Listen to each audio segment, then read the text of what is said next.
সালামু আলাইকুম সুপ্রিয় দর্শক, আজকে আমাদের সংস্থা আপনাকে সংবাদপত্রে আপনাদেরকে জানাই স্বাগতম। বিজয় উল্লাসে বৈষম্য আন্দোলনকে কেন্দ্র করে উন্মুক্ত করে দেওয়া হলো কর্ণফুলী টানেল। সেই সাথে হাজার হাজার মোটর যানবাহন চলাচল করছে টুলফিতে।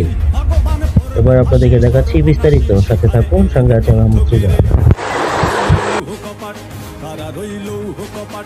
ভেঙে ফেলে কর রেলোপাট, রক্ত জমাট শিকল পূজার পাষাণ বেদী ওরে ও